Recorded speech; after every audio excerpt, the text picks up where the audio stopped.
Hello అండి. ఈ వీడియోలో 'హెడ్ ఓవర్ హీల్స్' ఎపిసోడ్ 9 చూడబోతున్నాం. ఎపిసోడ్ స్టార్ట్ చేసుకుంటే హీరో బాడీలో చేంజెస్ రావడం స్టార్ట్ అవుతుంది. అతనికి గోస్ట్ కనిపించడం స్టార్ట్ అవుతుంది. బట్ అతను ఈ విషయం హీరోయిన్కి చెప్పకుండా దాచిపెడతాడు.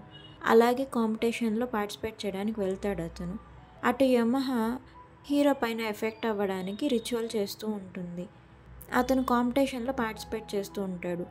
ఆ రోజు షూట్ చేస్తున్నప్పుడు గోస్ట్ కనిపిస్తూ ఉండడంతో చాలా ఇబ్బంది పడుతూ ఉంటాడు.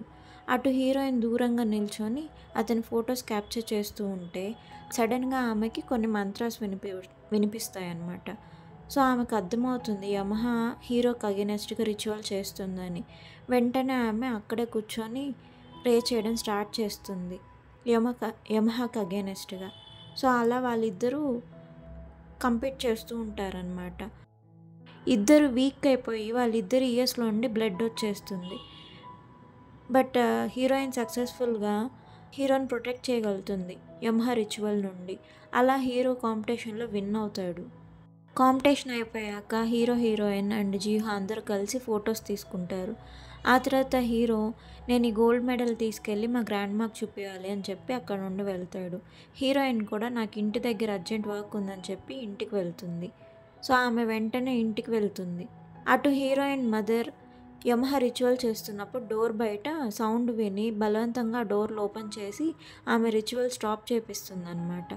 ఆ తర్వాత యమహని పిలిచి మాట్లాడుతూ ఉంటుంది. అప్పుడే అక్కడికి హీరోయిన్ కూడా వస్తుంది. సో వాళ్ళు చెప్తారు ఆమెకి ఇలా చేయొద్దు, గ్యోనుకి ఎఫెక్ట్ అవుద్ది అని చెప్తూ ఉంటారు. అలా మాట్లాడుతున్నప్పుడు యమహ వెనక ఒక బాక్స్ అటాచ్ అయినట్టు హీరోయిన్కి కనిపిస్తుంది అనమాట. సో ఆమె అడుగుతుంది ఎందుకని నీ సోల్కి ఒక వుడెన్ బాక్స్ అటాచ్ అయ్యి ఉంది అంటే యమహ కోపం వస్తుంది. నీకేం తెలీదు, కామ్గా ఉండని చెప్పి. నువ్వు నీ స్పిరిచువల్ మదర్ని చాలా నమ్ముతున్నావు కదా, నీకు ఆమె ఎప్పటికీ హెల్ప్ చేస్తుంది అనుకుంటున్నావా? నేను అలాగే అనుకున్నాను. బట్ ఇప్పుడు చూడు ఏమైందో. నా బేబీ చనిపోయినప్పుడు నన్ను వదిలేసింది ఆమె. నువ్వు ఇప్పుడు పెద్దదానివి అవుతున్నావు కదా, నీకు అలాంటి సిచ్యువేషన్ వచ్చినప్పుడు హెల్ప్ చేయకుండా వదిలేస్తుంది, జాగ్రత్త అని చెప్తుంది. అప్పుడు హీరోయిన్ వాళ్ళ మదర్ నేను ఎవరిని ఎప్పుడు వదిలేయలేదు, నిన్ను కూడా వదిలేయలేదు, ఇప్పటికీ నిన్ను సేవ్ చేయాలని నేను ట్రై చేస్తున్నాను అని చెప్తుంది. అటు హీరో గోల్డ్ మెడల్ తీసుకొని వాళ్ళ గ్రాండ్ మా యాషెస్ దగ్గరికి వెళ్తాడు.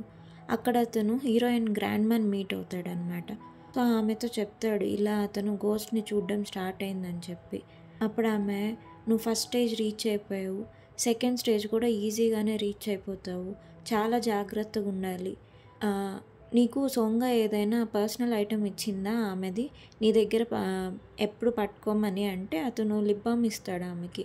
సో ఆమె ఆ లిప్ బామ్ తీసుకొని చెక్ చేస్తుంది. అది పట్టుకొని ఆమె చెక్ చేసి మీ ఇద్దరూ చాలా సిన్సియర్గా ఒకరినొకరు ప్రొటెక్ట్ చేయాలని కోరుకుంటున్నారు కదా, ఆ ప్రేయర్స్ గాడ్ని రీచ్ అయ్యాయి. సో ప్రస్తుతానికైతే మీరు సేఫ్గానే ఉన్నారు, బట్ ఫ్యూచర్లో మాత్రం చాలా జాగ్రత్తగా ఉండాలి. నీకు ఇప్పుడు గోస్ట్ కనిపిస్తున్నాయి కాబట్టి నువ్వు వాటిని ఎలాగైనా ఇగ్నోర్ చేయాలి. గోస్ట్తో మాత్రం ఎప్పుడు ఇన్వాల్వ్ అవ్వద్దు. నీ బ్లడ్ ఒక్క డ్రాప్ కూడా బయటికి రాకుండా చూసుకో, జాగ్రత్తగా ఉండు అని చెప్తుంది ఆమె. ఆ నైట్ హీరోయిన్ హ్యాండ్స్ పట్టుకొని పనుకో ఉంటారు. అప్పుడు హీరోయిన్ నీ బాడీలో చేంజెస్ రాకుండా ఉండాలి, నువ్వు ఆర్డినరీ హ్యూమన్ లైఫ్లోనే ఉండాలి, నువ్వు గోస్ట్ని చూడడం నాకు ఇష్టం లేదు. అలా గోస్ట్ని చూడడం వాటి ప్రెజెన్స్ తెలుసుకోవడం చాలా తలనొప్పి. ఆ రిస్క్ అంతా నేను పడుతున్నాను కదా, నువ్వు మాత్రం నార్మల్ లైఫే లీడ్ చేయాలి అంటుంది. అప్పుడు హీరో మనసులో అనుకుంటాడు నేను ఆల్రెడీ గోస్ట్ని చూస్తున్నానని చెప్తే సోంగా చాలా బాధపడేలా ఉంది, ఇప్పటికైతే ఆమెకి ఈ విషయం చెప్పకూడదు అనుకుంటాడు. అలా వాళ్ళిద్దరు నిద్రపోతారు. హీరోయిన్ బెడ్ పైన పనుకో ఉంటుంది, హీరో కింద పనుకో ఉంటాడు హ్యాండ్స్ పట్టుకొని. ఆమె నిద్రలో కింద పడిపోతుంది. అలా అతని పక్కన పనుకుంటుంది అనమాట. అతనికి ఏం చేయాలో అర్థం కాదు. మార్నింగ్ హీరోయిన్ మదర్ వచ్చి చూసేసరికి వాళ్ళిద్దరు అలా పక్క పక్కన ఉండేసరికి ఆమె అరుస్తుంది. ఆమె అరవడంతో హీరోయిన్ వెంటనే బెడ్ పైకి వెళ్ళిపోతుంది. ఆమె హీరోని కొడుతుంది ఏంటి పని, మీ ఇద్దరు ఏం చేస్తున్నారని. అప్పుడు అతను నేను గ్యోనుని కాదు బొంగ్సూని అని అరుస్తాడు. ఆ నెక్స్ట్ డే స్కూల్లో టీచర్ స్టూడెంట్స్ అందరినీ వాళ్ళ ఫ్యూచర్ డ్రీమ్ ఏంటో రాయమని చెప్తారు.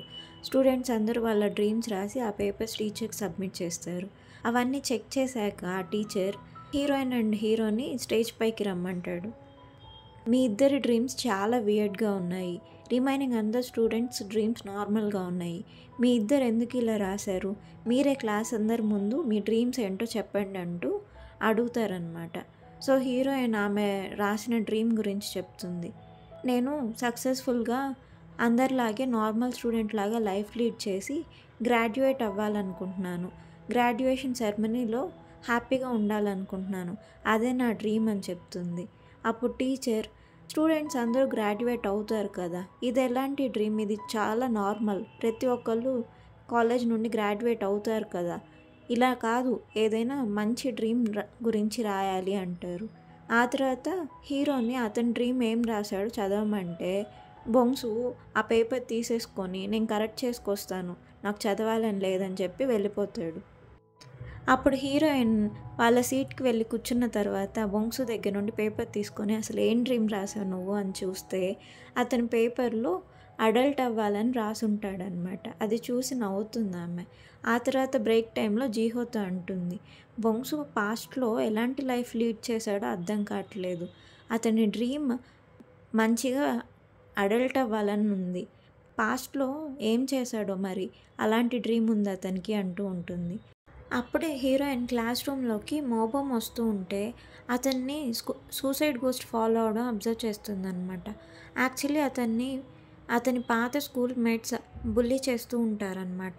ఆ హరాస్మెంట్ ఎక్కువ అవడంతో అతనికి సూసైడల్ థాట్స్ రావడంతో ఆ సూసైడ్ గోస్ట్ అతన్ని ఫాలో అవుతూ ఉంటుంది.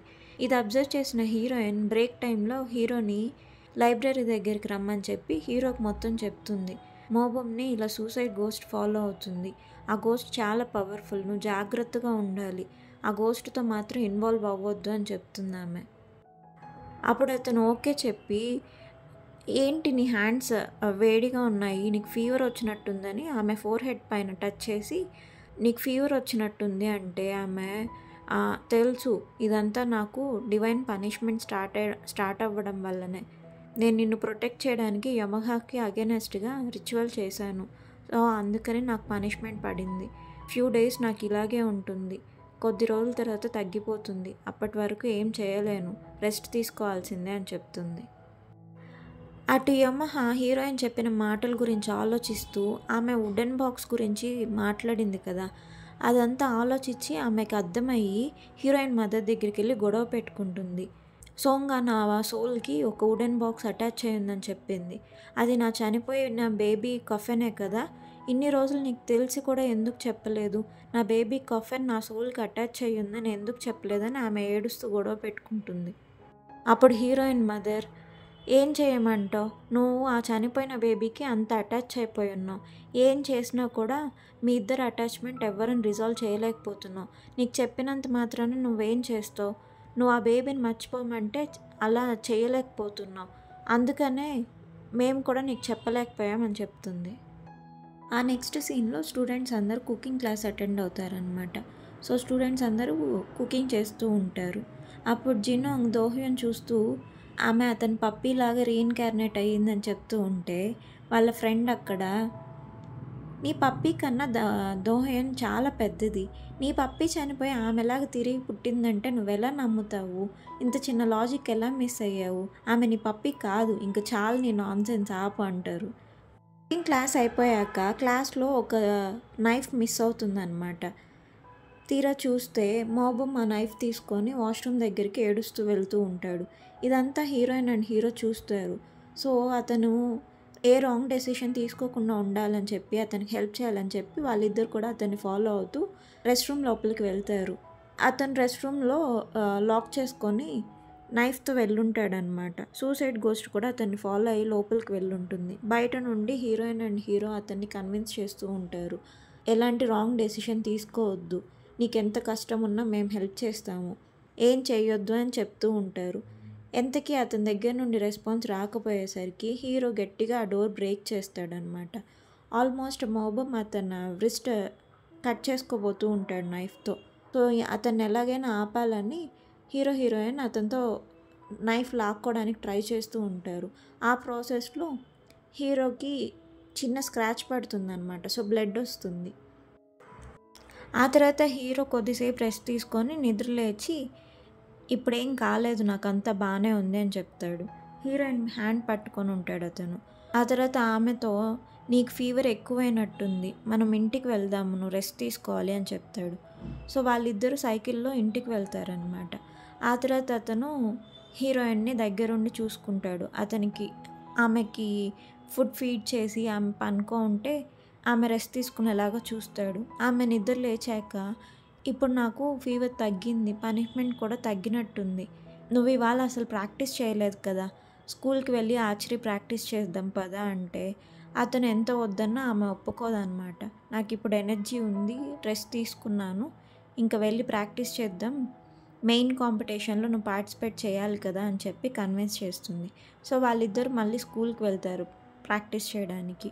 అలా హీరోయిన్ హ్యాండ్ పట్టుకొనే ఉంటే అతను ఆర్చరీ ప్రాక్టీస్ చేస్తాడనమాట. ప్రాక్టీస్ అయిపోయాక వాళ్ళు లాకర్ రూమ్ దగ్గరకు వచ్చి అక్కడంతా క్లీన్ చేస్తూ ఉంటారు. క్లీనింగ్ అయిపోయాక హీరోయిన్ అతనితో నిన్ను ఒక విషయం అడగాలి, నిజం చెప్పు అని అడిగి, గ్యోనుకి ఏమైంది, నువ్వు గ్యోను కాదు బొంగ్సు అని నాకు తెలుసు, నేను నీ హ్యాండ్ పట్టుకున్నా కూడా నువ్వు బొంగ్సులాగే ఉన్నావు, ఏం జరిగింది అని అడుగుతుంది. అప్పుడు అతను నీకెలా తెలిసింది అని అడుగుతాడు.